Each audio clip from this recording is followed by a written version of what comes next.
Hello guys! Good day everyone! For today video mga kaibigan, mag-unboxing or mag-haul po tayo sa aking pinangbili na um, cake mold and also mga pang-dekorasyon sa cake. Mostly mga cake mold talaga.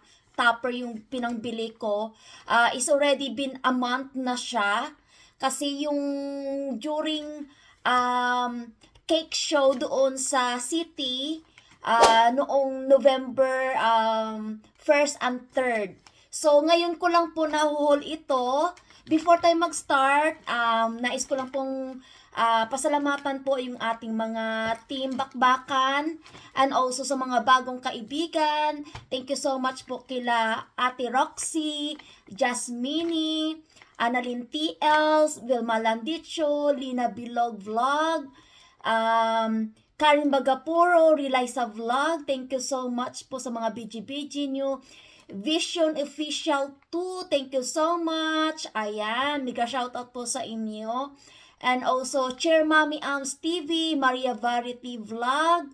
Maraming salamat din po sa inyong pagdalaw sa akin, Aguardia Inventor, Jubit Kitchen, JR Alota, and more pa nating mga kaibigan. Pasensya na po guys kung hindi ko po na-shoutout yung mga names nyo. Alam nyo kung sino po kayo. Ingat po kayo lagi. Mega shoutout po. And thank you po sa lahat ng suportahan nyo at patuloy po din po nanonood po sa aking video, ang mga live stream at saka sa mga short. Thank you so much ulit guys. Have a blessed day everyone. So today is Friday. So baka bukas ko na po ito i-upload or in Sunday ko na po siya i-upload itong video na ito. So guys, umpisa na po natin mag-go-haul ng ating pinangbili doon sa cake show events noong 1 month ago. Ayan. Ngayon ko lang po to na ipakita sa inyo. Ito po yung dami ko din po binili guys. Ayan. So, share ko lang po sa inyo kasi para bigyan po kayo ng ideas. Ayan. Marami po akong nabili guys. Ayan. Ito po yung kanilang website guys, kung gusto niyo po mag-online order, ayan, ilalagay ko na lang po yung kanilang link. Hindi po ako endorser. Kung gusto niyo lang mag-order online, pwede po kayo mag-order online. So ayan po guys, marami po ako nabili talaga guys, kasi nakagastos yata ako ng mga higit 200 pound. So kung mahilig po kayo sa cake at saka hindi na po kayo mahirapan maggawa-gawa ng mga design o mag-mold, ayan, mabilisan na lang po ang paggawa kasi mano-mano kasing gawin to. So, hindi lahat po ito sa same market store yung binili ko. Separate din po ito. So, unahin muna natin yung aking pinangbiling mold. Okay. Ito po guys ay same company lang po ito.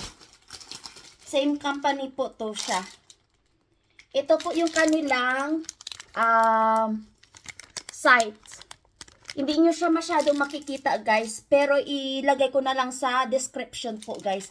Ito po yung sugar craft na bulaklak po ito guys. Ayan. Ganito po yung kanyang design. Ayan, pwede nyo siyang ilalagay sa gilid ng inyong cake or cake topper. Ayan. So, iyan po yung kanyang design. And then, may kamahalan po siya guys. Siguro, mga 18 pound to 28 pound or nearly 30 pound yung bawat mold. Ayan po guys, may mold po tayong dahon. Ganito po yung kalabasan niya guys. Buksan natin.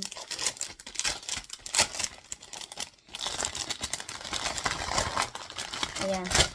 Silicone po siya guys ha. Ayan, madali lang po tong lagyan nyo lang po yung gum paste or fondant. Ayan. Tapos dapat may rolling pin po kayo guys. Fluency po siya. So, ganito po yung kanyang design. Pag natapos niya po, guys, pwede nyo siyang ilalagay na pang dekorasyon sa inyong cake topper. So, ganito po siya. And then, ito din po, guys, may gum paste din po. Gum paste. Ganito po yung kanyang design. So, nilalagay po to din sa, you can put in cupcakes. Ganyan po. Yan. Cupcakes po iyan. Or sa gilid ng inyong cake. So, ayan lang po, guys. Mostly are silicone. Nakarami din ako sa kanilang company. Mga 6. 6 po nabili ko. Tapos, ito po yung pang Santa Claus na cake mold, guys. Ganito po siya, yung kanyang design. Nakikita nyo ba yan? Ganyan po siya. Ganyan po yung mukha niya. So, ilalagay ko po yung video or picture ng kung ano po yung klaseng cake topper na pang Christmas po, yung design niya. Ito po ay mga ano po, elf. Ayan, elf. So, ito po yung, ano na po siya, 1 set na po iyan. Tapos, mayroon din po tayong teddy bear. Ayan. Ganito po yung kanyang mold. Ipakita ko sa inyo. Ayan, guys, oh. Makapal po yung mold niya. Tapos, makagawa ka ng maraming design at iba-ibang kulay na teddy bear. Ayan. Ganito po yung kanyang design, guys. Nakikita nyo. Ayan. Ganyan po siya. So, ayan po, iba-iba.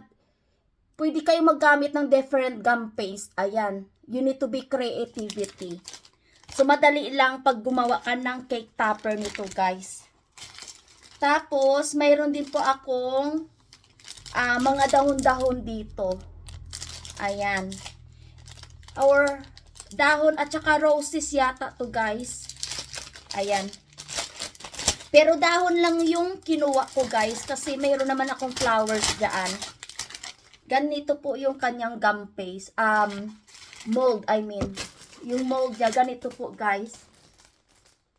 Ng dahon. Ito po yung kanyang cake design. Kung gusto nyo po, kung paano siya gawin. Ayan. Roses, and then mayroon pong drops of flowers, ganyan. Ganyan po siya yung design niya. Pwede nyo din siyang gayahin. You can, yung mga design, pwede nyo gayahin yan, guys. Kung kayo ay, gustong-gusto nyo mag-bake ng cake. And then, mayroon po silang, iba naman to, online class to. Ito po ay,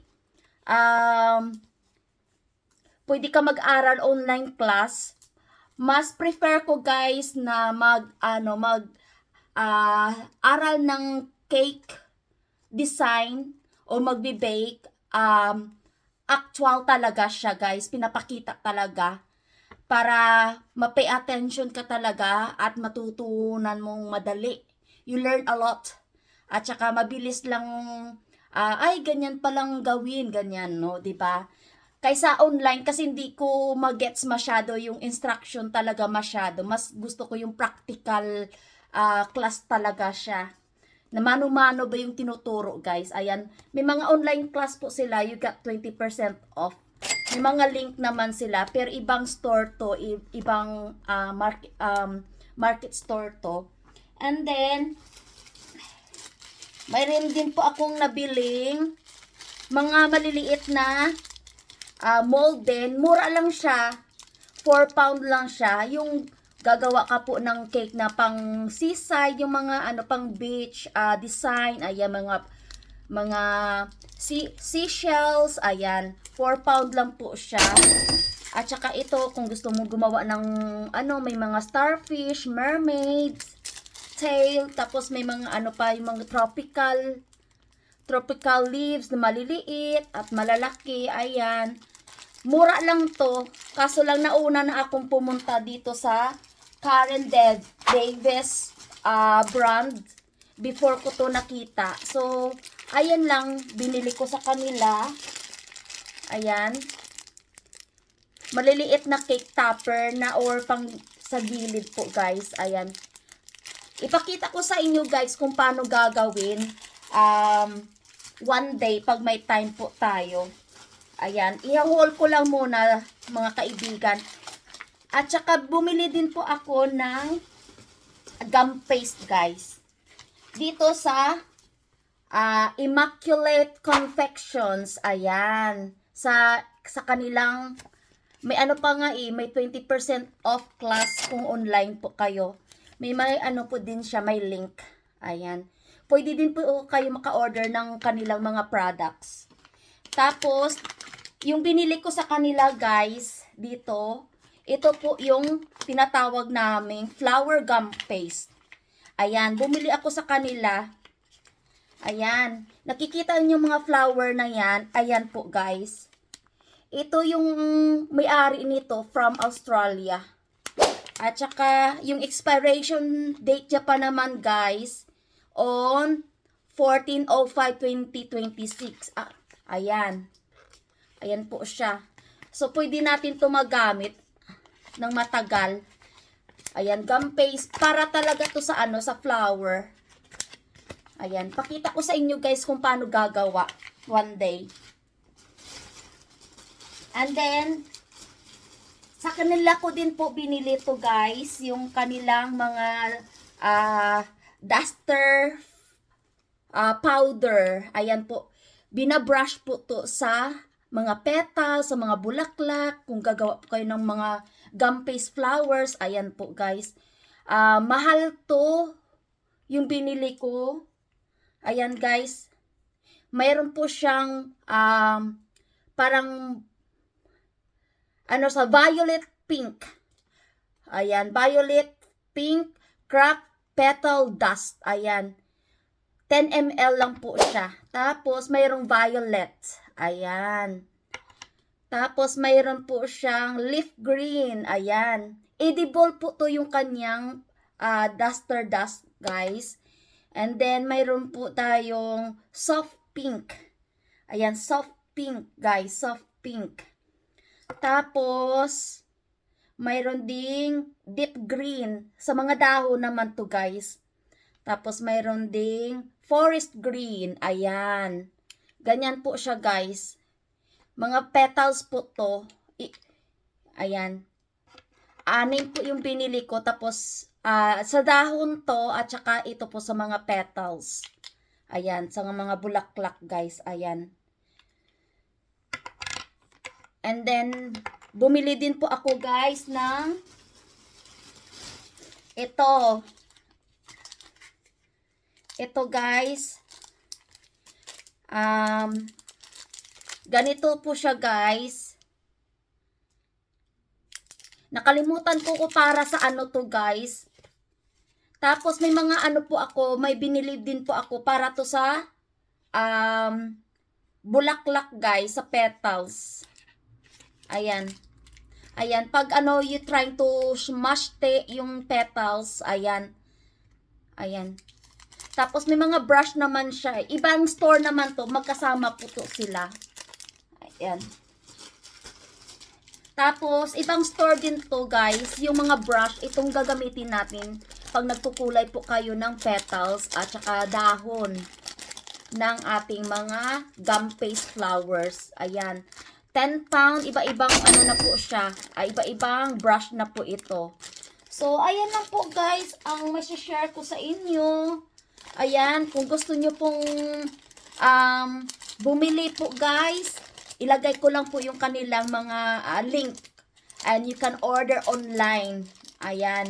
Madali lang po yung hanapin kung gusto nyo guys. I'm not sure if they're posted international. Siguro naman kung mag-order kayo ng maramihan, guys. Ayan.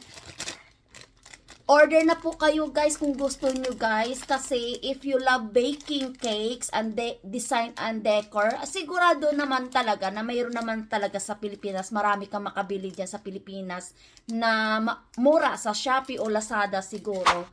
Dahil po ay nandito po ako sa UK. So, if dito lang po ako namimili, at least in the future, pwede ko din tong dalhin sa Pilipinas pag uwi ko sa Pilipinas kung mag-umpisa ako ng mag-baking cake business, di ba? Kasi yan talaga yung hobbies ko, guys. If you wanted to do your business, yung kahiligan nyo, guys, at masaya kayo sa ginagawa nyo.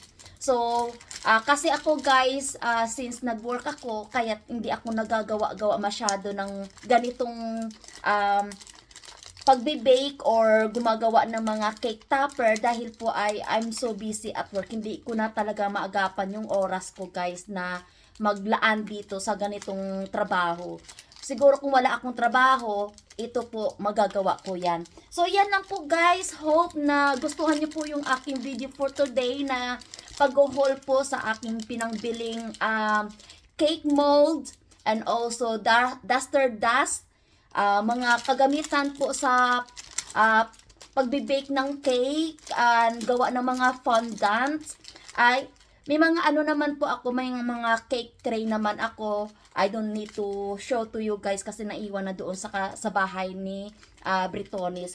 Yung nabili ko lang po, guys, during cake show event doon sa city nung November 1st, guys. So, ayan lang po, guys. Hope nagustuhan niyo po yung aking video ulit, mga kaibigan. Once again, ingat po kayo and thank you for watching and thank you for the love and the support sa aking channel at sa mga kaibigan natin. Ingat po kayo lagi, guys, and thank you for watching. At kung bago lang po kayo sa aking channel, huwag kalimutan po mag-subscribe, mag-like, mag-share, mag-comment para masuklian ko din po kayo sa mga naiwan yung mga comments sa aking mga videos at ma-subscribe ko din po kayo balik. At huwag din kalimutan po i-hit ang notification bell para ma-notify po kayo sa aking mga bagong videos. So, yan lang po, guys. God bless everyone. Take care and keep safe, everyone. Hope ito yung aking pag-haul makakatulong po sa inyo kung mahilig kayo sa pagbe-bake ng cake. God bless everyone and thank you so much. And I need to end my video. Paalam muna. Bye. God bless us all. Thank you for watching.